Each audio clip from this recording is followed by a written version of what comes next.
Okay. Yeah. Go. Aloha. Aloha. I'm Paulina. And I'm Mike. And we're Off-Grid Hawaii. And in today's video, we're going to take you guys on a tour of our property. We're located on the Big Island of Hawaii on a 3-acre lot in Upper Puna area. Basically means we're on lava. We've been stewarding this land for the past 7 years now, planting hundreds of fruit trees and other varieties of trees. And we are just really excited to show you guys the progress that they've made so far. We're just going to take a walk around the yard and show you guys a couple highlights and other stuff too.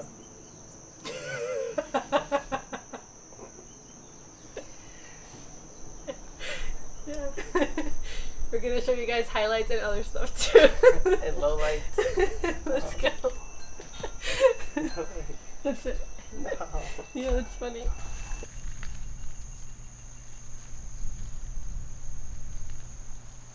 So here we are at the Macadamia Nut Tree, one of several on the property. And we like to start off this tour with the Macadamia Nut Trees because they have been here for the longest time. So these trees were here when we first came here, and we believe they were planted by the previous owners. So these are probably 30 years old or more.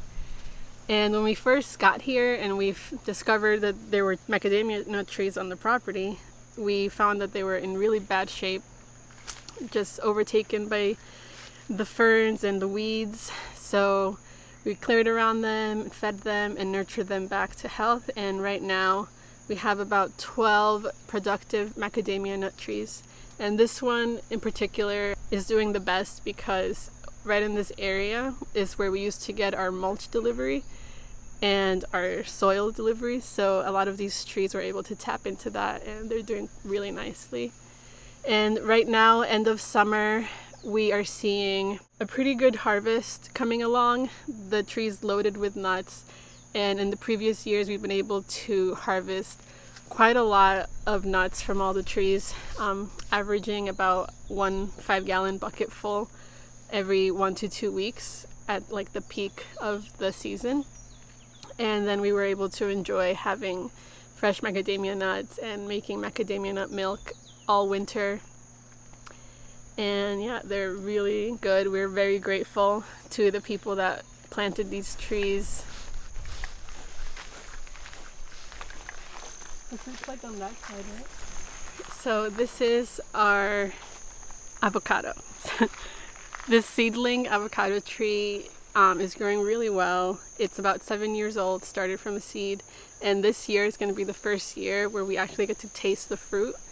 Right now there's about 12 fruits hanging on to the tree, and we're really excited to find out if they're any good. So this tree has a pretty nice shape. Michael's been able to prune it, as we've noticed that avocado seedlings tend to get really big really quick, which is nice because this tree is kind of a bit of a privacy edge here on the property from the neighbor's property. We do have some grafted avocado trees, which we're going to show you guys. As far as seedlings go, this one is doing pretty well along with our other seedling, and the other seedling's pretty good fruit. This one we're going to find out. Hopefully it's going to be really good. So here we are at one of our grafted avocado trees. This one is supposedly a Beardsley avocado, which we got from Planted Hawaii in 2017. However, as you can see, the fruit, there's a lot of fruit here, and this fruit looks a lot different from what it shows in the pictures on the website. The picture says that it's supposed to be round and dark skin. However, these ones are obviously longer and green. This year is going to be the first time that we're getting such an abundance of them. Every year we've kind of been slowly getting more and more, but this year we have a lot on this tree. There's probably 100 avocados on this tree. Yeah, at least. But a thing about this one is that the branches hang super low, so we always gotta kind of be careful that the fruit isn't touching the ground. Like over here, this avocado's like an inch from the ground. There was another branch one there that's on the where ground. there were 2 avocados touching the ground and they rotted. So just gotta be careful with it.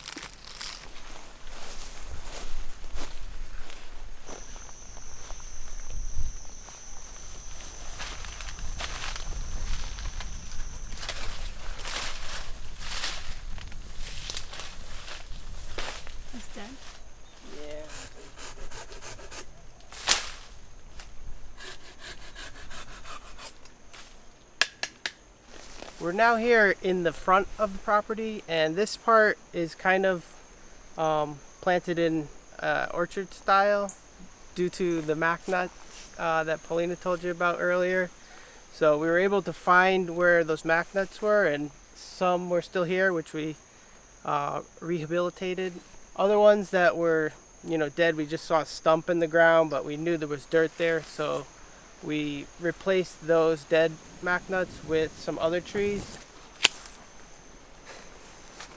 Most of the trees that were down here were sort of like weed trees. There wasn't many ohias. There was a lot of cecropia and gunpowder and stuff like that. So we used them as mulch, and we still do to this day. We are in the process of removing those and putting in more choice mulch crops, such as this Sclerocidea right here. The whole border of this side is sort of like just a mulch bed, so kind of anything that I pull out of here and I don't know really what to do with it, I just throw it to all the trees on the borderline, which are planted 20 feet apart. There's some mulch crops in between, but anything that I cut, like chop and drop, it all just goes into there and provides food for our Rollinias, which Paulina's going to tell you about.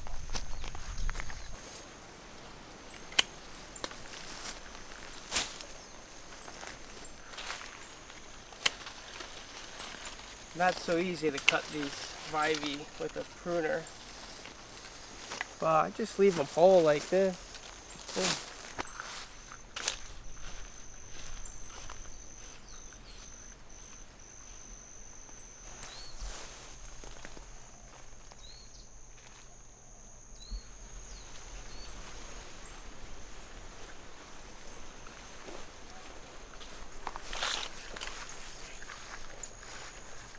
Come, my children.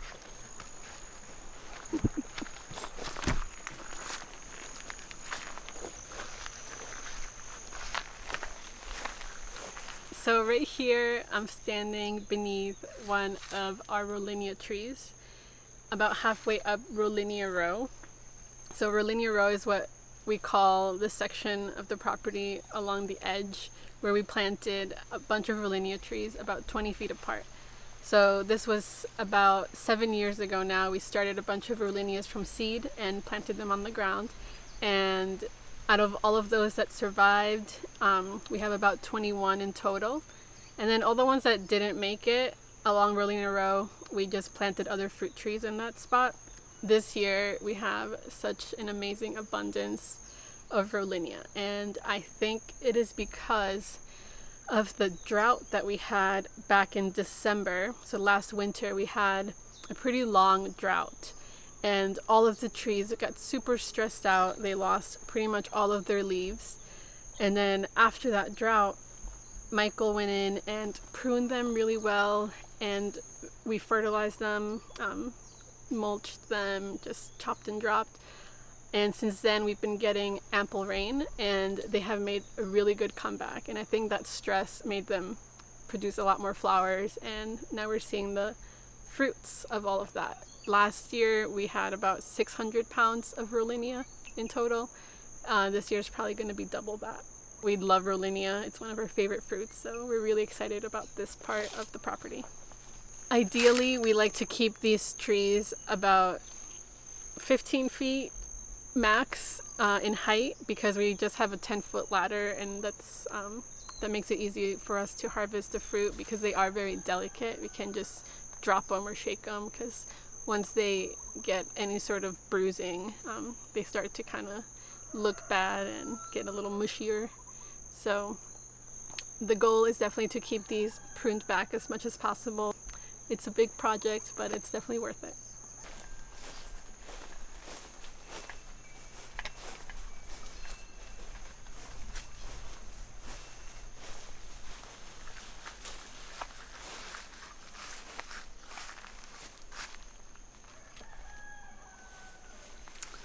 So here we are at the Mahalo ulu tree. It is 6 years old, and it's an air layered ulu that we got from a Maku market, and it's doing really, really well. Right now we are in the middle of a pretty good ulu harvest. We had a first flush a few weeks ago where we got maybe like 30 fruits, and they were really, really yummy. We ate pretty much all of them because nobody would buy them and because we love eating it. Oh, we actually gave some away to our friends and family. Huh? We sold some. We sold like one. No. Oh, we sold like 4. We love to eat ulu in all sorts of ways, but a recent way that we discovered is to just pick the ulu when they're mature and firm and then just throw them into the fire for like half hour, and they get really, really yummy. You just eat them, cut them up and then eat them with a spoon, and it's like a really smoky flavor but like nice and soft and steamy. Fluffy, yeah. I really enjoy this way, and it's not for everybody, but just letting it get real soft and scooping it all out and mashing it, and you just have like a pancake batter, like only one ingredient, and then just making little pancakes and flipping them and just eating them like pancakes. It's really good. In addition to this ulu, we have 2 other ulu trees that are getting pretty big and beautiful. However, they are not really productive. They're not producing as much fruit as this ma'afala. So it's the ulu fiti and the otea. And those ones will produce like bigger fruits compared to the ma'afala, which tend to be a little bit smaller. Since we're not really getting any of those trees, it really works out for us that we do get an abundance of ma'afala, even though they are a little bit smaller. And the reason is probably because the ma'afala is air layered as opposed to the other 2 trees, which are from root cuttings. Now we're in the middle of the property, which we like to call Middle Earth. Not really, but sometimes we do. The vibe here is somewhat a little more shady and lush. We got a lot of peanut grass wandering around. We have a lot of intentionally planted mulch trees here, a lot of sunflower, Gliricidia, which I'm trying to spread out throughout the whole place. This one here right behind me is probably our oldest one. It's like the mother of Gliricidias here. It's about 3 years old, and I've taken all my other cuttings from this. So I have some that are 2 years old and some that I just planted recently. But I really want to cover more of this area with these because they're really nice for growing fruit trees and stuff. This is somewhat of like the model of how we want the rest of the property to look. So we've been focusing a lot of our time and energy in this area versus like the front or the back. But eventually we want the whole place to kind of look like this does. A while back, like about a year ago, we got a tractor, which really helped out with this property. We were able to fill in like all our trails and stuff because they were very rocky. Now we're able to mow, and so I usually just mow access around to all the trees, and it leaves like really nice trails. And everywhere else kind of the grass gets tall and stuff, but I really kind of like the way it looked. I really think the tall grass around the trees is actually kind of beneficial. It really shades very well, so like the ground doesn't dry out as easily. It somewhat creates a more woody vegetation. So what's different about this area versus the front is this is actually the first spot we did start planting, and to plant we kind of just cleared around all the ohia that were here and said here's a good spot because you know there's no other trees, and then we walked maybe 20 feet and found another spot, planted a tree. So it's very random. Yeah, so a little bit different than the front. I don't prefer one way versus the other. I think grid could look cool, random could look cool. It all depends what you want to go for, but I mean I guess it's kind of nice to have both.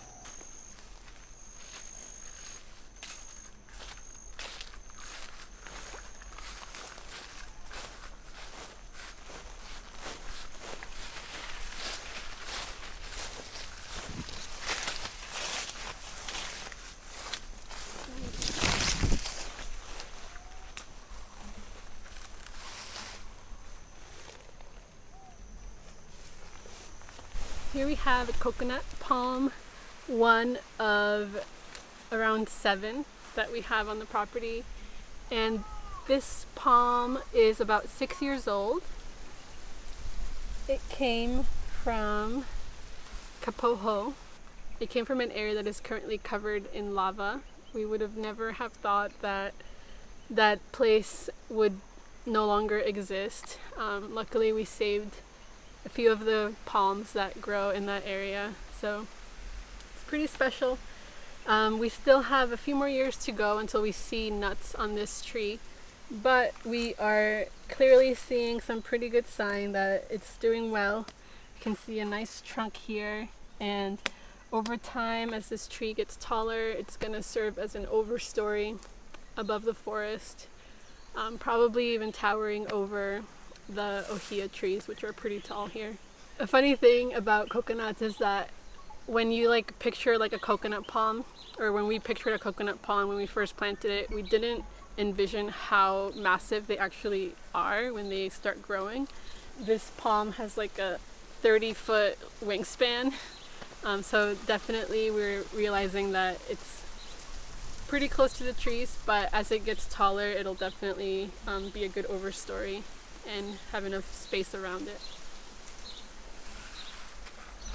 This is a Charwil avocado. I know we've talked about a lot of avocados, but this one here is the oldest one, the grafted tree that we planted. It's 7 years old. The Charwil avocados are usually ripe in the fall around November and then go into winter, December, January. For us, this tree started producing about 3 years after we planted it, and every year it's produced for us since, although we've had heavier years and then lighter years, kind of alternating. I think it has a little bit to do with the lacewing bug. Could also be the way we're taking care of it, but this year it's a little bit lighter of a year. There's maybe 2 dozen on the tree. In past years though, we've gotten hundreds, about 200 on this tree, and it's been really great to have avocados on the land.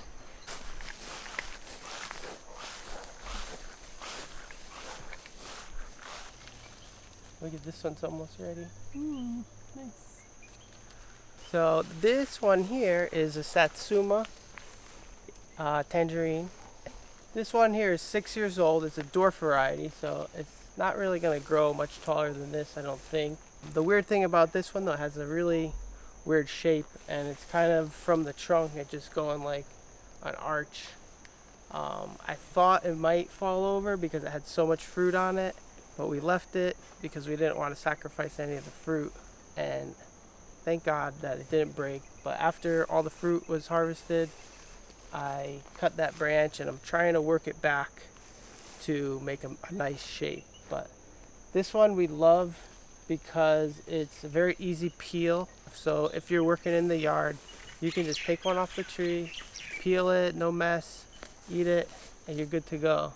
Unlike some of the other citrus here that is very juicy, and if you were to do that, the thing would just fall apart in your hand. You get very messy and sticky, but this one, easy, on the go, nice snack when you're working and it's hot. It looks to be like at least 100 fruit on it right now. Could be more, but this is kind of a weird off season. This is summer, so it's supposed to be fruit in the winter. I think it just really wants to give us more fruit because we like it so much. Mm-hmm.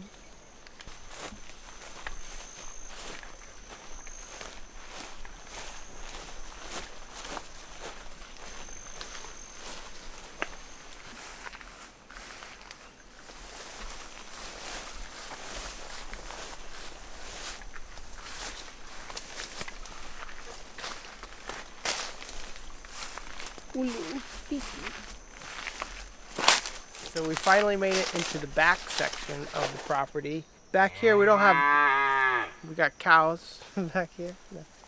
Back here we don't have that many trees, but we do have a cool little path that goes through, just kind of a loop. Back here we are using pretty much just things that have dropped and seeded, so like this albizia. We had some big albizias in the back a long time ago, and our neighbor still has some, so we get some of that albizia seed falling in here, and We actually love it because it's something that we didn't plant and it just grows really well. We use it for mulch. Sometimes we make wood chips out of the branches because they're nice and long and straight. They're also a nitrogen fixer, so that helps feed the trees as well.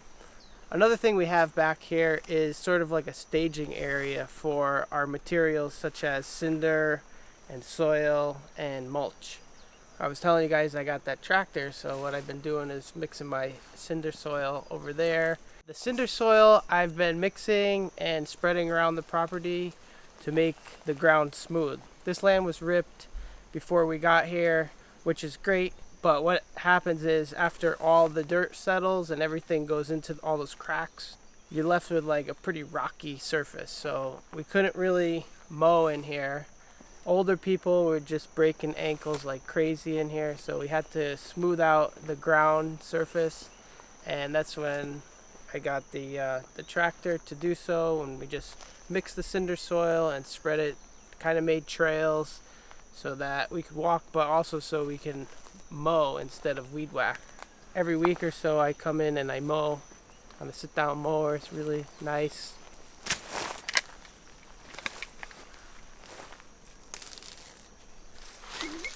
We made ourselves a real beautiful yard, Paulina.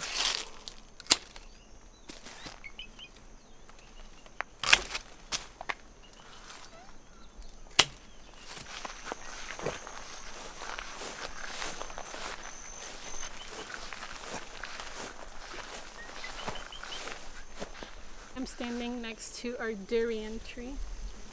This tree is about 5 years old and it's a seedling, started from a seed that was given to us by our friends Rain and Adele, and it's pretty special. We still have about another 7 years or more for it to start fruiting, we think. It's about 15 feet tall and it's looking really nice. This durian is located next to another durian seedling that we have that is a little bit shorter and it took on a different shape, but they're here together and they are patiently waiting to fruit for us. This is going to be our first time ever growing durian or really having any experience with the durian tree, so we don't really know much. All we know is that the fruit is amazing. It's like one of the more like sought after exotic crops that can grow here in Hawaii. And it's been so long since we've eaten one because they're really expensive if you try to buy them at the market. So we're just patiently waiting for this tree to make us some fruit. And hopefully it's really good fruit. Guava.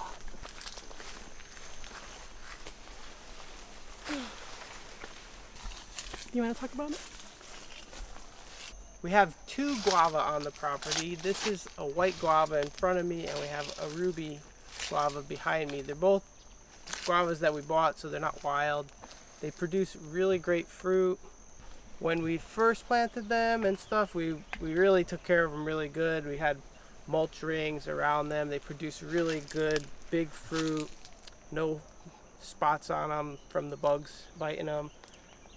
And then we started to neglect them. Maybe because we thought like, they're just the guavas and they grow really well here. They don't need much assistance. But it turns out that they do. So what I did here, I put some good dirt around them. It was really rocky, probably one of the more rocky spots on the property.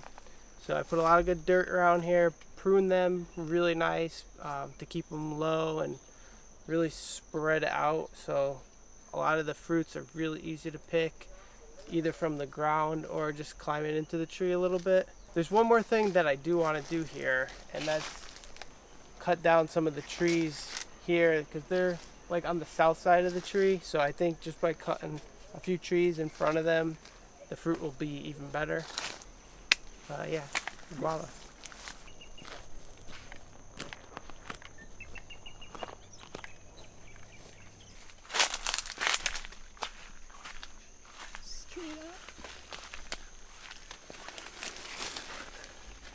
Yeah, the sap is a little bit watery, so I think this one's ready. Plus, has a crack.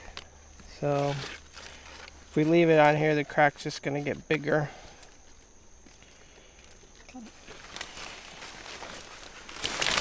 Yikes! This is about as big as they get on this tree, anyway. This is Zeman Pink. Supposedly, they have smaller fruits than other jackfruits. I have to hold this jackfruit the whole time. Yeah. I would say it's about 20 pounds. That's the sap. This jackfruit tree right here is 6 years old. It's about 15 feet tall. We have pruned this, I think, a couple times anyway. In order to keep branches from not breaking, like, you kind of have to keep pruning it. Because otherwise, the jackfruits are so heavy, they'll just break branches, which has happened to us quite a bit on some other trees. This tree right here, right now, has at least 20 fruits that I count. Doesn't smell yet, but if you can see, the panels on here are somewhat flattened out, which tells me that it's pretty ripe. Plus, not much latex came out, so that's another good sign. So, pretty good harvest. We got 2 jackfruits in one day. Shot.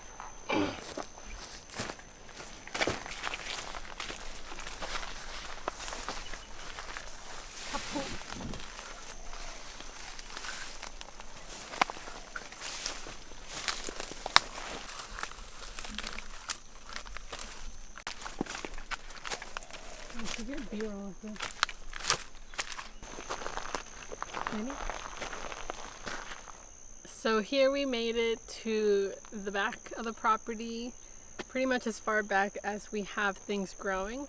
The back. The back. And this area is a brand new project. Michael had this vision that he wanted to create something special. And we're gonna talk about it more in another video, but we just kind of want to show you guys here. I don't know if you've heard about syntropic agroforestry, but this is a little experiment following that model. And yeah, we're really excited about it. And take a guess in the comments if you want to guess what kind of fruit trees we're growing here. You can probably see them, but I don't know if you could tell what they are. So I hope you guys enjoyed this video, our little tour of our property. And yeah, let us know in the comments down below what you thought. And also let us know what else you want to see, because we're kind of rusty right now. We don't know what we're doing. So comment down below if there's anything you want to see. Bye.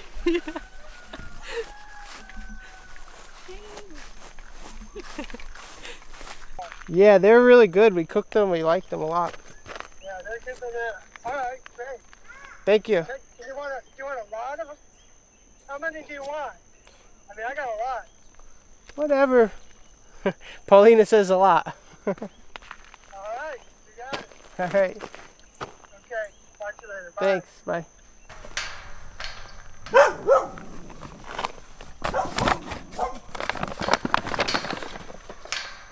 Our neighbor had an abundance. This is amazing.